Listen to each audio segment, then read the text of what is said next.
This is the Average Guy Network, and you have found Home Gadget Geeks, show number 173, recorded on June 26th, 2014.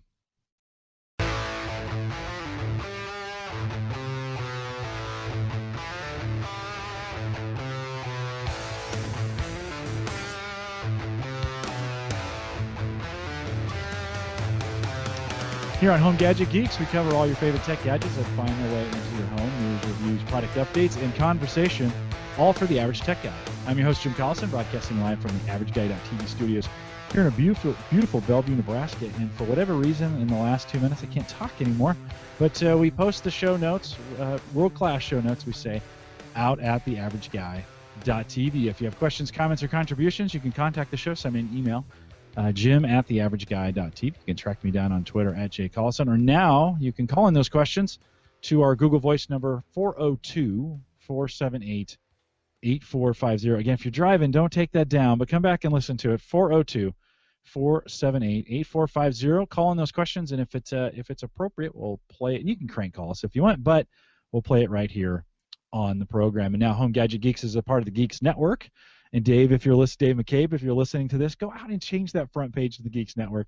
You can find this show and many other great podcasts at thegeeksnetwork.com. Join us in chat. Watch live on YouTube, Spreaker, Mixlr, and find all the navigation over at theaverageguy.tv. All right, I want to get right to it because we have Amber Gott with us this evening from LastPass. Amber, great to have you back on the program.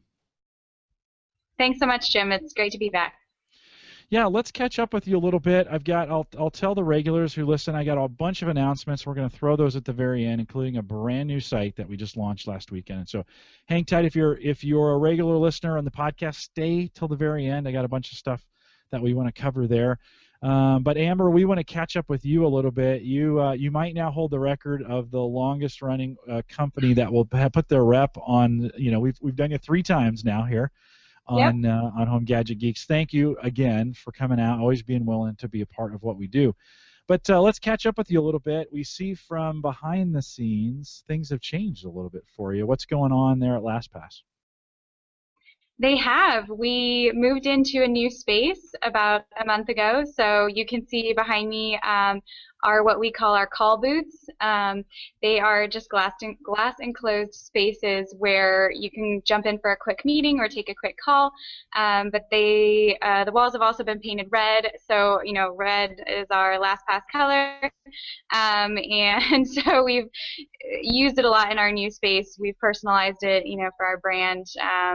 It's still a work in progress, but it's been a really great, breath of fresh air for our team, and it's been a really, fun place for us to, build the team out from here. Now, you're out there on the East Coast, and real estate's not cheap out there. Did you move far, or was it a better location, better for you, easier to get to, those kinds of things? Actually, we were in the same building, and we really lucked out. We're in a great area of Fairfax, Virginia. For those of you that are familiar with Northern Virginia, we're in a great area that recently has a completely new commercial district that was built up right next door. So we, Custom Ink, if you've heard of the t-shirt company Custom Ink, they're based out here. They actually just moved into our neighborhood as well. So it's a great area, a really strong technology corridor here, a lot of great tech companies. So it's been a fun area for us to be in. So we didn't move very far, just into a space that kind of fit our needs a little bit better at this time. Well, that's kind of handy that you don't have to move across town or move to a worse area of town or a better area where there's more traffic. It just seems like there's traffic everywhere on the East Coast there. How far are you from the D.C. area then? I'm sure I've asked this before, but how far are you from D.C.? So we're about 20 minutes from the city proper, and we're metro accessible. So we're in a really great area, but we're a little bit outside of the, the hub of D.C. Very cool. Of course, Gallup, where I work, has an office there in D.C. I'm trying to Jones my way out for a trip out there in the fall. I'll have to swing by the new offices and see if I get out there. Great. You guys give tours? Could I just pop in and say, hey, Jim from Home Gadget Geeks at theaverageguy.tv, and you let me? I'd be happy to. That would be awesome. Go off our great neighborhood. Yep, we'd be happy to. Well, I appreciate it. And I'll pick up that T-shirt from you when I come Yes. by to do that. So I think very at this cool. point we definitely owe you one. Well, I wore red, although I wore this tonight. So I got a Husker shirt on for Nebraska. We are red. We're a whole state of red, and I didn't even think about the branding Yeah. tonight. But it seemed to work out pretty well. Hey, Yep. lots has gone on with you guys here in the last. I think we had you on a couple months ago, and of course, like I said, you're always willing to come on and catch us up on this. Password security is super important and been in the news, and of course with Heartbleed, right? When that happened, it had to just kind of rock things there at LastPass. Now, not in a bad way, right? But in a good way. So tell me a little bit about, back up a little bit as this thing kind of news kind of broke. What does that kind of thing do for an organization like yours? Yeah. So news of Heartbleed broke, I think, in the second week of April, April 9th, if I'm remembering correctly. And yeah, that wasn't too long after we had last talked. And it was a pretty busy, crazy few days around here because, this is our industry. This is our area of security and technology. And I think most important for our team actually was just communicating with our users immediately about how this affected LastPass and their accounts and their data. That's most important to us is communicating with them, addressing their concerns, making sure that they understand what happens and how at least their use of LastPass, affects them. Because a lot of our users are very concerned with privacy, data security. They're concerned with their online privacy. So anyway, the first, 48 hours was very much focused on, getting the word out there to those users and being clear in our communications. And that worked very well in our favor. A lot of, sort of the positive side effect of that was that some outlets pointed to us as an example of what to do in a situation like this. So it was great to see that positive response, both from our users and from sort of the tech community. But then on top of that, an issue of this scale where two-thirds of the internet has been affected, and for years people thought that they were securely transmitting their data online and suddenly found out that maybe they weren't. That's huge. And where do you even begin to, put that into perspective? How do you even quantify what that is? So I think immediately people were scrambling, just your average consumer was scrambling to try to figure out, what do I do? What tools are out there to help me with this? I don't even know where I have online accounts, so how do I know where I'm supposed to be even going to change my passwords? How do I change all my passwords?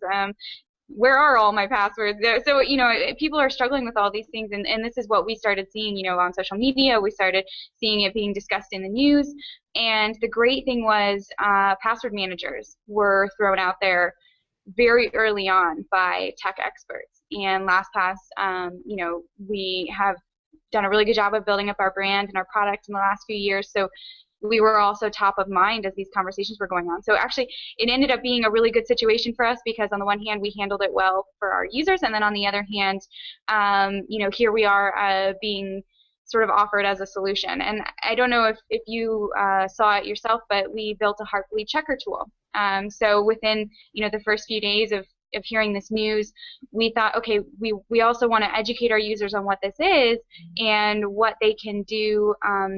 We want to build something into LastPass that's actually going to make it easier for our users to understand what's going on and how they should respond. So we did lastpass.com/heartbleed, which was our public checker tool, and then we built that into our security challenge. So I think we had talked about before, the security challenge or the security check is a tool built into LastPass, and when you start adding your sites and then you run the security check, we're checking the strength of your passwords and telling you, what, you got a lot of weak ones, you've got a lot of duplicate ones. We give you a score, rated from 1 to 100, and that kind of gives you a snapshot of where you're at with your security. Well, the great thing was when we built in the Heartbleed checker, on top of telling you, okay, here's where your security is at, we started telling you, here's the status of some of your sites, here's the ones that were affected by Heartbleed.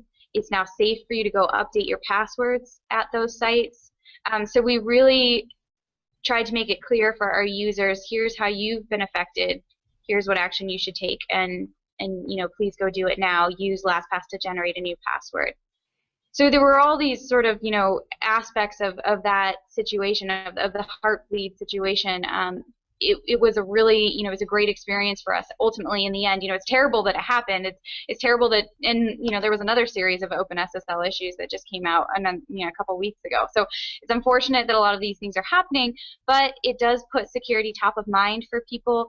They discover tools like LastPass. It's a great opportunity for us to just continue, the security education.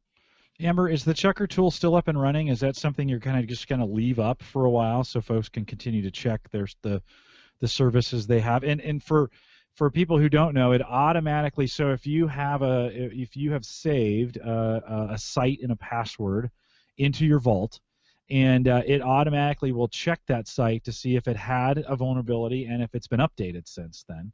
And I did see some sites flip back and forth during the early days of that, where I was like, they're okay, no, they're not. They're okay, no, they're not. So is the site still up, and how committed are you guys to keeping that up for a while? Yeah, it's still up. We're still updating it as, in the early days, we relied a lot just on public announcements of what companies have done. Did they take action? Did they not take action? There were some automated checks that we could perform against servers to try to understand, could they have been affected? Have they updated? So it was kind of a combination of those things, and that's why there were a lot of changes going on within that first week. And since then, it continues to run in the security check tool. So any existing LastPass user can just go to, they can log into LastPass, click the LastPass icon in the browser, and then in the tools menu, they can launch the security check. That's still there. It's still built in. We continue to update it. And then the public tool, lastpass.com/heartbleed, is also still available, and that the data is the same as it is built into our security check. So yeah, so we're still updating it, and we plan to continue to, just because like we were saying, there are still OpenSSL issues that have just been discovered recently. A lot of sites have not fixed their vulnerabilities yet, so this is still an important message to be shared. So to make sure I got it right, so the Heartbleed checker, which updates sites that you might have saved or you have information on, that's lastpass.com/heartbleed, and then the security checker is the one that checks your individual passwords. So that's right. That's the one that gives you the, hey, it's weak, it's not long enough. You have the same. This is where I was in trouble. Is it let me know? Oh, you have like 15 passwords that are all the same. At these sites, and it tells you. That's the beauty of it, right? If we go back in time, the last time you and I chatted, and if you're listening and you want to go back to the last time we had Amber on, just go to theaverageguy.tv and in the search bar, I should say the new and newly designed. We have the theaverageguy.tv is also in a new space, Amber. So we're sporting a brand new image as well. But go out to theaverageguy.tv in the search bar. Just type in LastPass, and you'll see every time, the last couple times, and a few articles that we've written about LastPass here. But the last time you and I talked, I'd had John twice. It was the second time at that point, and I was feeling guilty because I still hadn't really, my problem was work had kind of, they weren't blocking me, but it just wasn't really easy to get that plugin installed. And so I'd have to go and sign in and grab the password if I needed it, and just wasn't as convenient. Well, since then, that policy's changed, or in Chrome it works now without having to have the right, it's like more of like a plugin in Chrome than an install. And so it started working, and I was like, oh, this is great. And then Heartbleed came along, and I was like, okay, this is it. I'm fixing this now. And you're right. It was right after we talked the last time. So I sat down over a weekend on a Saturday, and I started with what I had. So I ran the security checker and started seeing which ones were similar and which ones were weak, and I literally just went through every single one and fixed them until I got to 0, right? And that was probably 30, let's say 30 or 40 sites. Probably took me a couple hours to work through it all, right? You check it, you go to the site, you update it, you do some other stuff just to kind of make it all work and double check it. But you said something earlier, which I think is even more important, is you don't know sites that you don't know what you have signed up for, and you never got it in the vault. And so I've kind of left the vault open and on, installed in my Chrome browser, and every time I come to a new site, it says, hey, do you want to save this, right? And so then I just save it into the vault, set it up, set it in the vault, and now I have a whole new list of passwords that are the same, that I've got to go back through. I think this weekend I'll probably spend some time going back through. That's the bad news. The good news is at least I know. I know that these passwords are the same. I need to go in and fix them. Now, I fixed my banking right away. I mean, that with Heartbleed, right? That was the very first thing I fixed was Yeah. the banking ones, just to make sure. And I used your password generator to I said, I want it this complexity, just generate it for me. Then I'd go back over to that site, change my password with the new one, or just go to the site, change the password, and let it generate the new password for me right on the site. That's another easy way to get that done. So just for the listeners who have gone on this journey with me, full disclosure, to them, I have gotten things fixed, and I've used that so that security checker is awesome, and that Heartbleed checker as well. Did you guys have any systems did you have any systems that relied on that OpenSSL and that you had to quickly get the certificates taken care of on? Yeah, so for anyone who was a LastPass user, they may have seen our blog post about it. We were using the affected version of OpenSSL.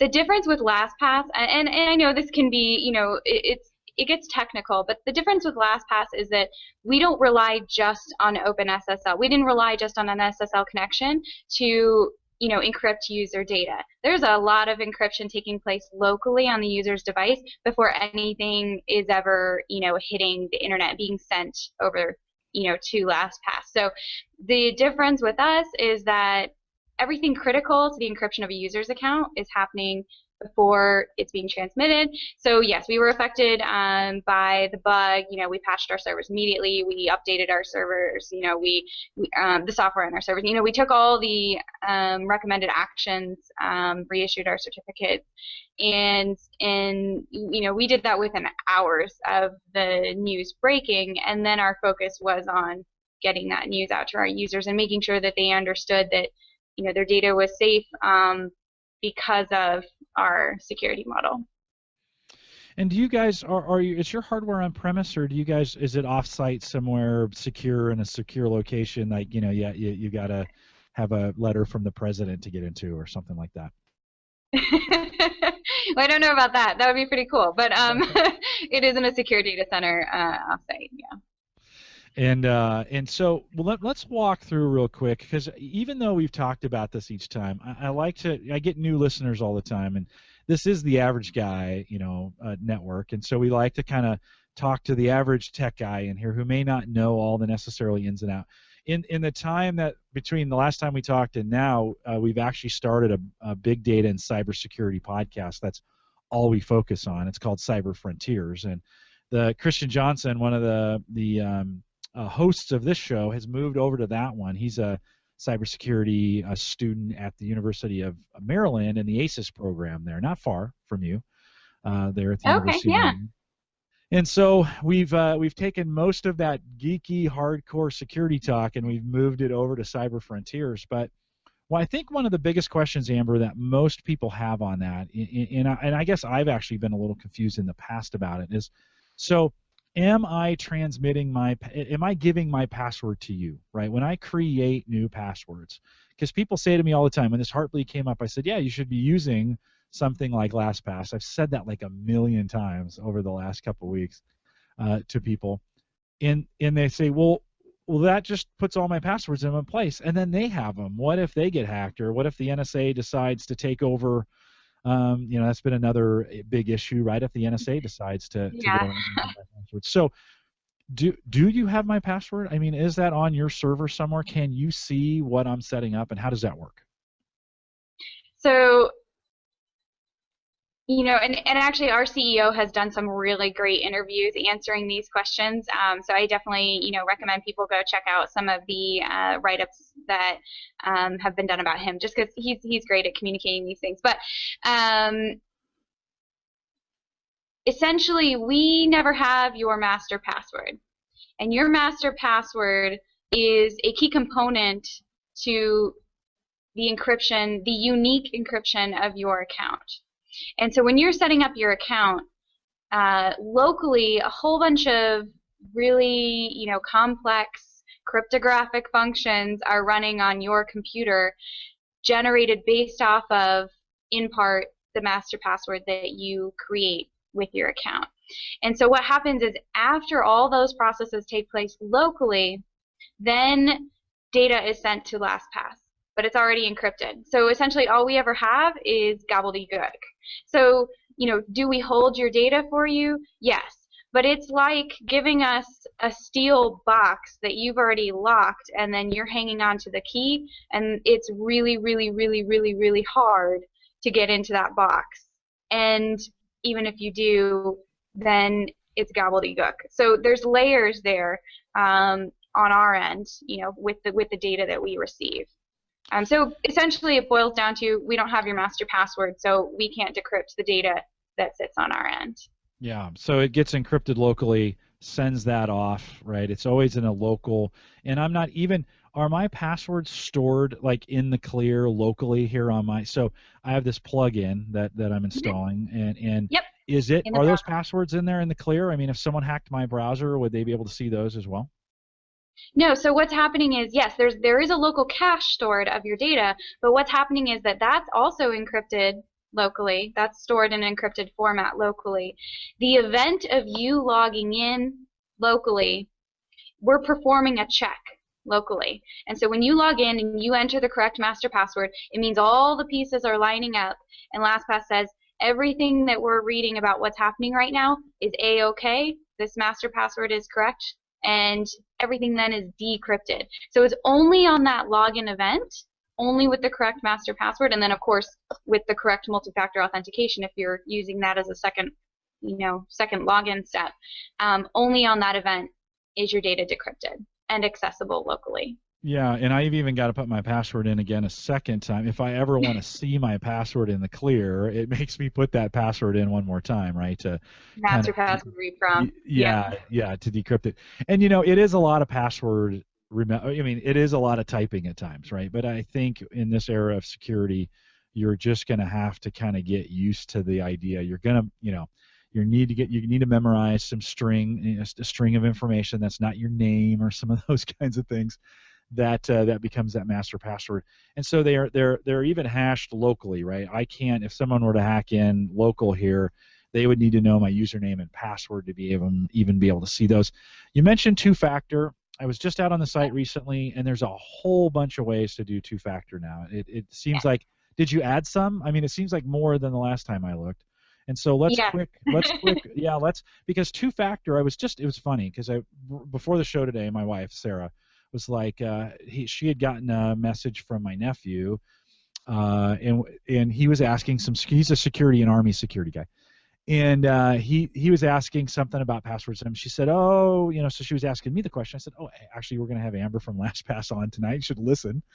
And his concern, that was one of his concerns, was that those passwords were stored locally, where they're just kind of in the clear in a plugin. So that's not the case. One of the things we talk about all the time, though, is this two-factor authentication. So talk about the various two-factor options you have, which really secures it, right? So even if they did get it, they would have to have access to your phone, which hopefully you're securing in some way, right? Everybody should have a password on their phone, right? No one should just leave their phone. You shouldn't swipe it and get right in, right? Especially if you have passwords in there. But talk about the two-factor options you now have. Yeah, well, for those who may not be familiar with two-factor authentication, it's essentially either something you have, so it might be an app on your phone, it might be a physical, security, like an RSA key or a YubiKey, and then it might also be something you are. So a two-factor authentication can be, everyone's talking about biometrics now. So it can be your fingerprint, it can be your eye scan, your facial scan. There's these different types of multi-factor authentication, but essentially, or two-factor authentication. Essentially, what you're doing. Right way to say it, by the way. Sorry, I said two-factor. It should be multi-factor. Yeah, either. I think two-factor authentication is probably what most people say in the media. essentially you're just adding another login step to your account, but what it's doing is it's sort of a double check that you are who you say you are. So that if for some reason someone had both your username and master password combination, you're making them perform another check and say, well, can you also provide me with, this piece of data or this proof of who you are? So with LastPass, we currently support 10 multi-factor options, which means that you have 10 completely different, devices or services that you can use to add a second login step to LastPass. And some of those are free, and some of those are part of our premium, $12 per year service. So some of the more recent ones, actually, there's been a lot of great development with two-factor apps, for mobile. And so some of our more recent partners are Duo Security, and they're a location-based authentication app. So it actually communicates with the device. So my phone, so if I have my phone here and I'm sitting next to my laptop, they're communicating with each other, and my phone is telling me, oh, you're near this device, you're trying to log in, is this correct? And I just tap yes. There's another one, Twofer, which also does location-based authentication. They're one of our newer partners as well. And again, it's a push notification. When I try to log in, it comes through to my phone, and I just accept or deny. So there's a lot of great improvements there with usability, and that's why we've been adding more multi-factor options, just because there's been such great improvements in user friendliness, accessibility. Everyone has a smartphone, so why not give people the ability to use something they already have and that they already find convenient to add more security to their account. I think for a lot of people, two-factor just sounds intimidating, or they think it's clunky, or it's just going to get in the way, and so providing services that people are already excited about and already want to use is what we're all about. So it's been great to have recent partners that are really sort of exploring that edge of usability and accessibility. The first one that you mentioned, where it's on your phone, and as long as you're in proximity, it's an app, right? As long as you're proximity. What's the name of that one again? So it was Duo, D-U-O Security. Okay. I do see that. Okay. And then Twofer, T-O-O-P-H-E-R. There are two newer partners. There's also another one called Transact, T-R-A-N-S-A-K-T. It's by a company called Intersect, and that's another mobile-based, sort of a push notification system as well. So those three, I think, are great examples of the work that's being done with with some of the latest technologies on mobile phones. You mentioned the premium offering. I assume you guys are still $12 a year if you want to take advantage of some of those. And I'm not. I was logging in the other day. I was like, I wonder what my status is if I'm paid up. Those kinds of things. Where would I find that in the? How do I know what my status is in the, in the dashboard here? So we're still working on integrating it with the Vault itself. Okay. But we have a sort of an account status page. So if you are logged in and then you go to lastpass.com/my.php, it's kind of a snapshot of your billing history and your notification settings, and of course also your premium status. So eventually we're looking to integrate that into the product so it's a little more intuitive. But at this time, that's where you can check your stats. Okay, we'll get that fixed so you can separate a little bit of my money from me to give it to you to stay current on those. It's one of those things. Summertime is always the best time. It always seems like I buy those subscriptions at the end of the year, like Christmas, and because it's winter, you have some extra time, and then they all come due at the same time, and you're like, oh. So I've been trying to spread some of those subscription things out into May, June, and July. You mentioned everybody has a smartphone. Very common here in the United States. One of the guys, Lopta, in chat says he still uses a flip phone. But for countries, and let me ask you this question: what's LastPass usage? And I'm not looking for exact numbers, but outside the United States, or maybe is it predominantly United States usage, or does it get used around the world? Oh, we're very much worldwide. I think the last time we pulled stats on it, LastPass was being used in over 70 countries. So we have a pretty big global reach. And a lot of that, is just great word of mouth, through the security community, and just, being shared in the media. We've sort of been able to reach out, into those other markets. So, yeah, really wide reach. And I would say, I'm going to just say roughly that it's half and half, half international, half U.S. Oh, I really? wouldn't say that's exact, but it might be 60-40. It might be something in between those two. But we have a very, obviously we have a very strong base in the United States, but we also have a very strong international Yeah. usership as well. And I won't hold you to those numbers, by the way, but I appreciate guessing at that point to get us close. So, what are my options? I mean, if I say I don't have a smartphone and I can't multi-factor that way. Is a YubiKey my only option, or do I have some other options to be able to take advantage of multi-factor? Well, YubiKey is one of our premium options, and they have actually been one of our oldest, multi-factor authentication partners. They're great. I actually have used, a YubiKey for years. I'm a big fan. So that's a great device. But like I said, it is part of our premium service. So you purchase the key through Yubico. They also have a great LastPass Premium Plus YubiKey bundle. So if you are looking to upgrade and want to take advantage of getting a YubiKey at the same time, definitely head to yubico.com and you can check out their bundle options. But there are other options too. For our free users, we have something called LastPass Grid, and it's sort of an old school, think of Google Authenticator, but a little more old school. So you actually print out the grid of characters, and then every time you log in, you enter four characters from the grid, and it's sort of what's that game? Battleship style. So it's I6 and E2, and so you enter the four codes. So it's a little old school, but that works, and some people use grid and they love it. We also have one-time codes. So maybe you don't want to have multi-factor enabled all the time, but if you know you're traveling or going to need to log in on a untrusted computer, you can print off a list of one-time codes ahead of time. And then when you go to LastPass.com to log in, you can select the logging in with one-time code option instead and use one of your one-time codes. And it's exactly like what the name says. Once you use that code once to authenticate, you'll never be able to use that one again.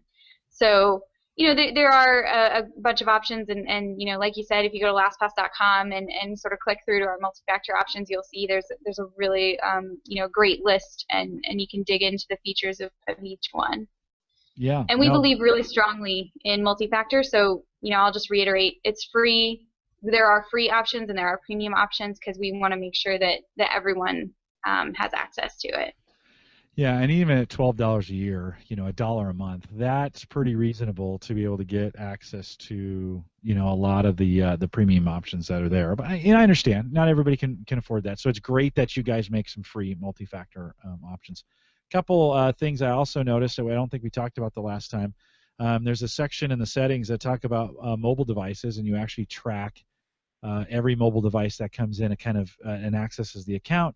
You can kind of see if someone, unauthorized access, or in my case, I've actually changed phones just in the last couple weeks. I didn't change. I went from one phone broke, and so they just gave me a brand new same version of what I had before, and so, but as I'm looking at it right now, it's got both in there, so I can kind of see what I'm accessing with. I also use a Windows phone for testing and such, and so we've connected to it using Windows, doing the app in Windows, which, by the way, on a really small phone, having LastPass on there is really, really helpful at times because you can grab that password, just copy and paste it in, or as such. So that works out well. So I noticed that that section is there, and that may have always been there, but that was just something I noticed. I don't think we talked about last time. And then trusted computers, the same way, right? And again, I'm sure that's always been there, but you can kind of load that up and kind of see who has access to it. Now, I haven't enabled that at all. I imagine I need to go in and set this computer as a trusted computer at that point. Is that right? Yeah. So if you're logging in on a browser and you have multi-factor authentication enabled, it will prompt you obviously each time. So you enter your master password, and then it prompts you for your multi-factor. If you know you're going to be on that computer a lot, if you know you don't need to share that computer with other people, if you know it's, to the best of your knowledge, a trusted computer, maybe you do want to set it as trusted. So you would actually just mark that option next time you're logging in and entering your multi-factor, and then LastPass will remember that status. But like you said, there's a dashboard to manage that. So if you ever want to go in and revoke trusted status, you can do that at any time. And you can set as many trusted devices as you want, or you never have to use that feature if you don't want. Yeah, very cool. Lots of great options for you. We didn't dig into the settings the last time, and so I wanted to highlight a few of those. You do have a brand new, you'd mentioned in the pre-show, you want to talk a little bit about, or you guys are excited about some new development around Android. So talk a little bit about what you're doing there with your Android app. Yeah, I guess it was over a month ago at this point, but we had a really, huge update for our Android app, really taking advantage of the new accessibility features that are coming out on the latest Android models. Essentially, we are able to hook into the platform now in a way where we can communicate with other apps and we can communicate with Chrome. So what that means is that we can autofill directly into app login pages and into sign-in pages on Chrome. So what's great about this is it just it makes the sign-in process that much more seamless on Android. Our users only have to install LastPass, and then LastPass is going to be there on the apps, and in Chrome Mobile when they need it. So, it reduces the amount of typing, it reduces the amount of copy pasting you're doing. It's just, a lot more usable. I'm an Android user, and I didn't really realize it before, but now that we have this feature, I realize how often, I actually was logging into things on my Android, and just how slick it is, really. And we've gotten rave reviews from our users about it. They love the improvements in usability with it. I mean, I'll give you an example. I was walking with my husband the other day, and I looked down at my phone and I had an alert from the library, and it said, "Oh, your audiobook is due." And I just said something out loud like, "Oh, don't let me forget, our audiobook is due." And he said, "Well, why don't you just renew it?" I said, "Okay, I'll renew it." And literally, I launched the link from my email app. It launched to Chrome. LastPass popped up and said, "Do you want to log in with this account?" I tapped it. It filled it. I submitted it. I went through, scrolled down the account page, clicked renew on my audiobook, and then I was done. And so I just looked up to my husband again. I said, "Okay, it's renewed." And he said, "Didn't you just tell me less than a minute ago that you needed?" "Oh, yeah, it's done. LastPass, I'm done." So, it's just, it's those things that you don't realize it until you have it, just how awesome it is. So anyway, we're totally psyched on this Android app, and with the iOS 8 announcements, we might see some exciting developments there. I think we're still trying to figure out how we're going to be able to use some of the new features that Apple has built into their latest platform. But given what we've been able to accomplish on Android, we're hopeful that it means that Apple's moving in that direction too. Wow, so the app comes first to Android before it comes to the iPhone, huh? Yeah, I mean, Google has just opened up their platform, historically more than Apple has, and with Google's efforts at accessibility, it was what came first. But we there are signs that Apple is going the same way, and so we're hopeful. We're definitely keeping an eye on it, and we're watching what's happening with iOS 8. So Very we'll see. cool. Let me. So you may not be able to see this, but so that's. That's on my Android phone there, right? Well, hold on. Let me make sure it doesn't. There we go. So I've turned that LastPass. I've gone into the settings and turned the LastPass on, right? And it says Yep. to allow LastPass to autofill into other Android apps, enable the LastPass accessibility service by tapping the toggle to OK and then press the back button. So once I've turned that on here, you're saying now apps and inside the Chrome browser, it will autofill my passwords. Yep. So, let's say your banking app, which typically people don't stay signed into their banking app. So, you're launching your banking app to check your statement. You just tap the password field, and now that you have the app fill enabled in LastPass, you should see a prompt appear over your banking app, and you would just tap on the site entry that you want to use to log in. So it really should just reduce the login process to a few taps Yeah, and on your apps and into your websites on Chrome Mobile. that's what I really need, because I haven't been, I guess I didn't have that enabled. I kind of knew it was there. I was trying to get my PC straightened up first before I got to my phone. Got that piece figured out. Yeah, one step at a time. One step at a time. Well, hey, I'm the average guy, right? I'm not always on top of it, and so it's one of those things. What I've been doing is I go to the LastPass app, go sign in, I go to the section in the vault, I open it up, I copy password, I go back, I paste it in, and actually that was pretty cool. I mean, just to be able to get that kind of, it wasn't the greatest, but now it sounds like I should know. So I'll have to mess around with this some more. I'm going to sign out of my Amazon account, so that's what I'm going to do right now. Okay, so when it just prompted me, right? Hey, do you want to log that in with LastPass, right?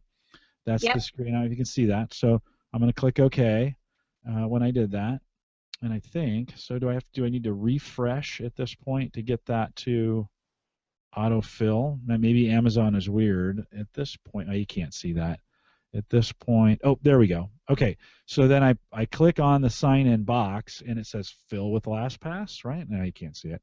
And I'm Yep. going to click Yep. yes. That's the box. Yep.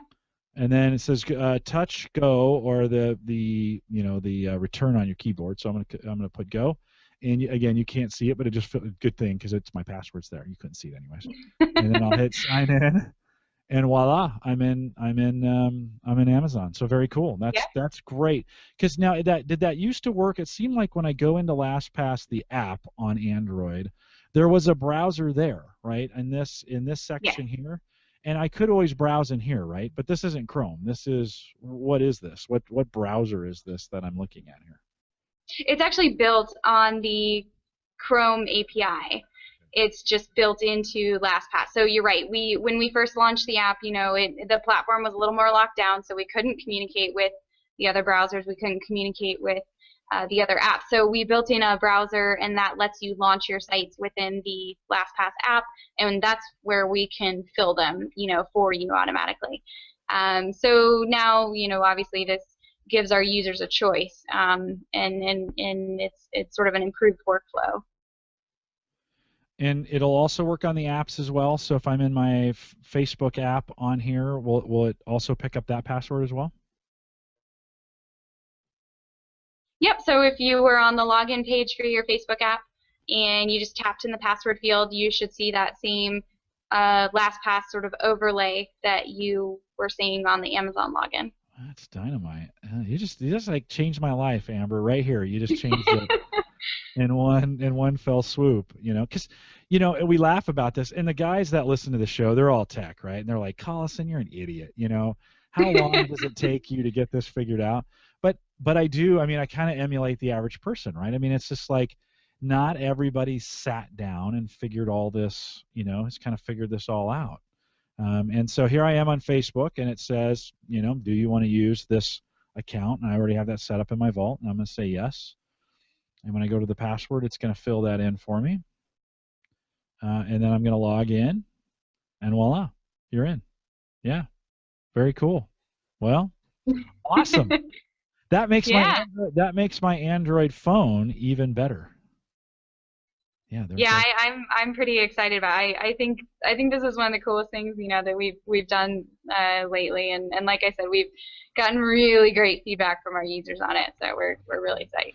Very cool. Well, that's exciting, because that really that gives me even more motivation to make sure I have every site kind of documented. I have not, so I have this big cache now of, when you just add a site, you don't categorize it right away, which is what I do. I just click save and save. It pops Yeah. up across the top of the browser. I click save, because I want to capture it, when I'm logging in, when I have a successful login.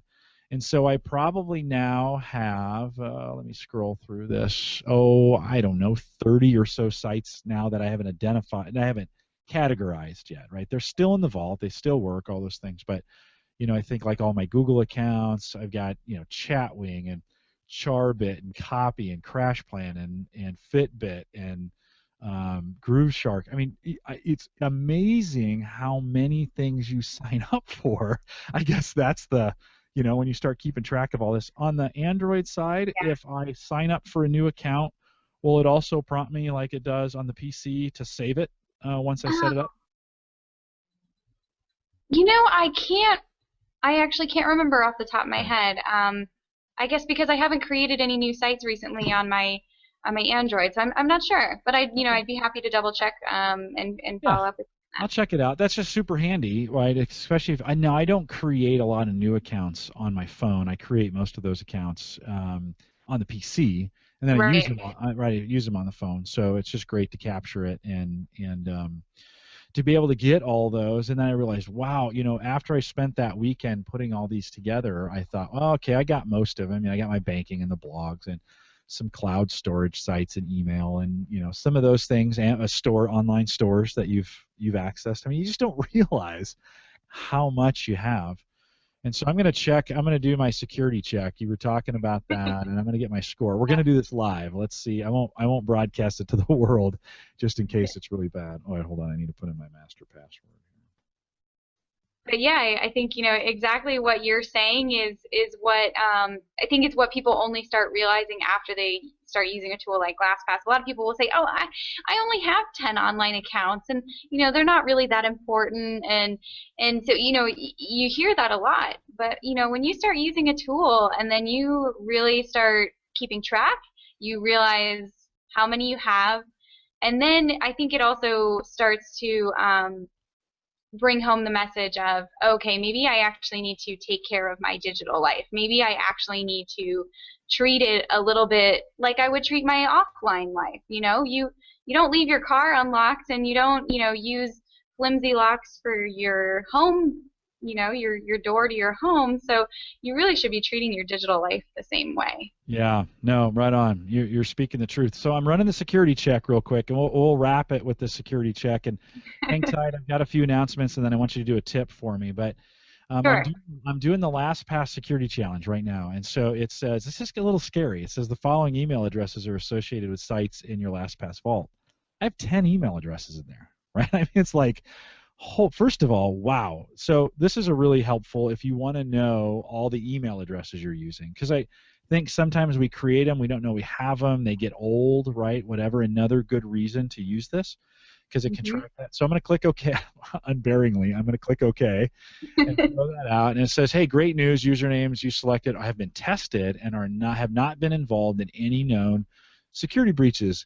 Yay, right? So you guys tested my email accounts as well, right? To say, Yeah. because you have a list of known breaches, right? Right.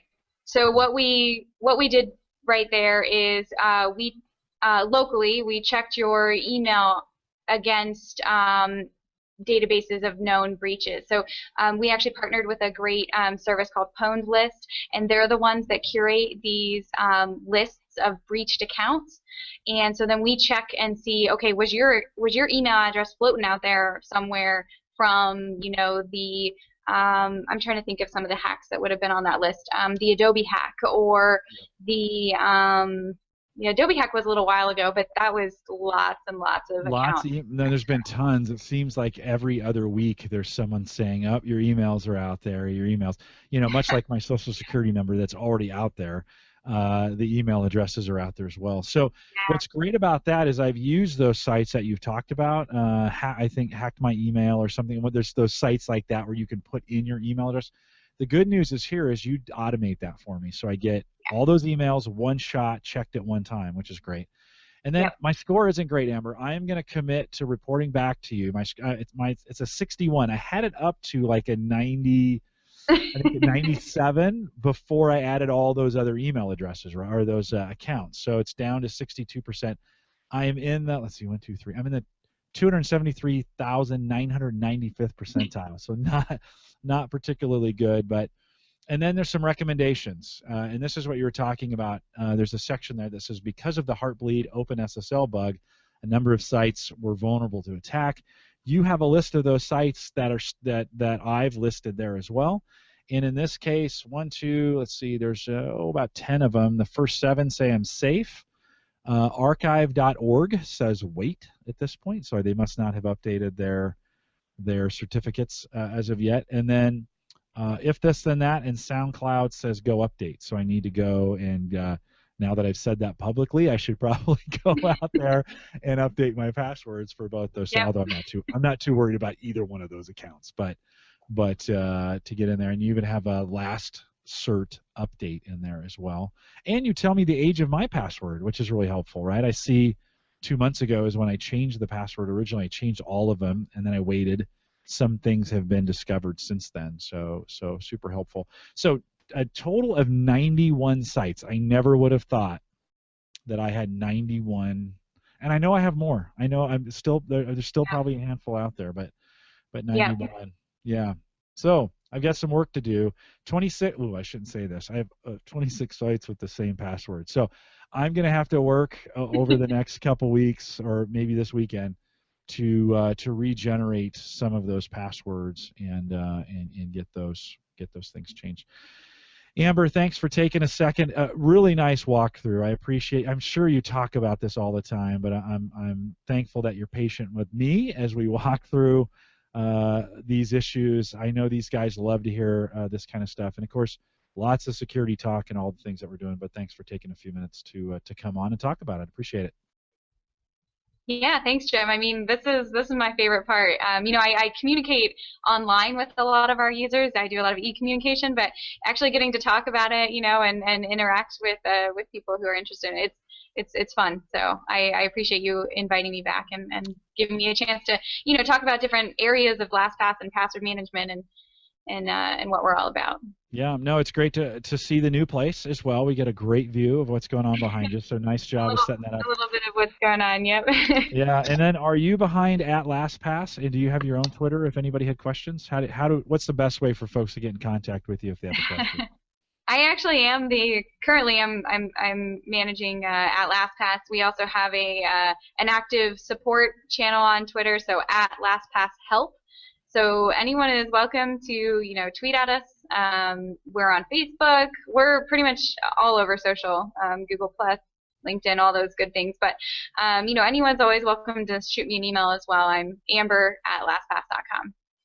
Very cool. Thanks for doing that. Yeah. Amber, hang tight for just a second. We're going to do a home tech tip right here in just a minute, but I do have a little bit of housekeeping to do. If I can keep you another 5 minutes, that would be awesome. Is that okay?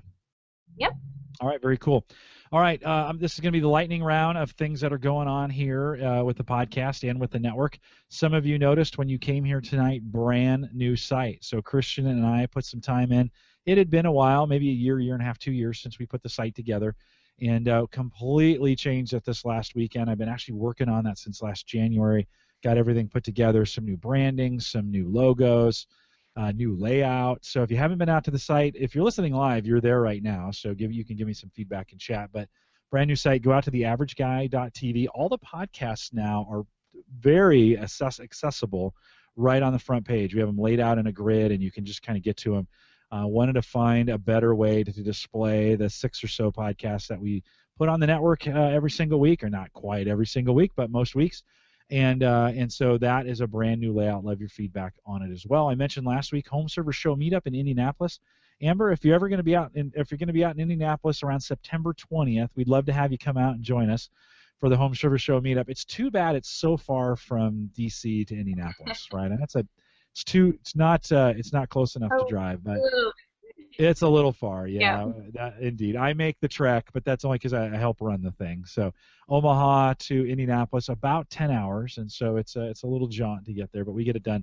September 20th, register out at the Home Server Show. We'll have a link to that in the show notes.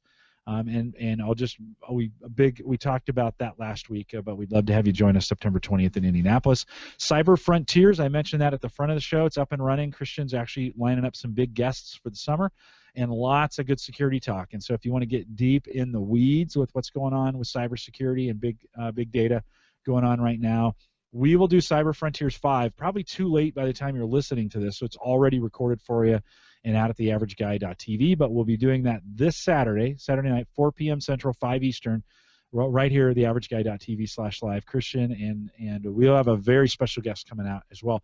Follow me on Twitter at @Collison. We've been talking about that, and all the information's out there. And we'd love to have you subscribed. About 1/10 of you that listen to Home Gadget Geeks have already subscribed to Cyber Frontiers. We'd love to have you get subscribed for that if that's something you want to listen to. Get out there. Everything's at theaverageguy.tv. We also have, and Amber's, this is what she's staying around for, we have a new segment, what we're going to call Home Tech Tips, and I'm going to ask her to give us a couple tips. We're going to record them and put them on its own RSS feed, and they'll just be 7-minute tips. So if you don't want to listen to the whole show, it'll kind of be a condensed 7-minute version, maybe not. We'll see where we go with this. But Home Tech Tips, there's already one out there. I already put the feed out with one of them. That is out there as well. Not a lot there, but we'll grow those with each one of the shows. Amber, every guest will get asked to bring a tip to the show. So you're the first. You get to be the first one to do it in this way. So congratulations. So much pressure. You're going to set the bar super high. Everybody will be like, well, I'm no Amber. So it's coming up. And then one more reminder that you can join me Saturday mornings at 9:30 Central, 10:30 Eastern out at AskThePodcastCoach.com. And we've been /live, and we've been having just a blast, Dave Jackson and I, talking about, we do podcasts about podcasting, and Dave and I have just had a blast doing that, and love to have you come out. If you're interested, if you're listening to this and you're interested in starting a podcast or thinking about starting a podcast, or you do a podcast, we have a live call-in show where you can call in and ask your questions for Dave and I, and we just go through those, and I'd love to have you come out. Again, AskThePodcastCoach.com/live, Saturday mornings, 9:30 Central, 10:30 Eastern, and love to have you come out and do that as well. Again, we'll thank Amber for coming out and being a part of the program tonight.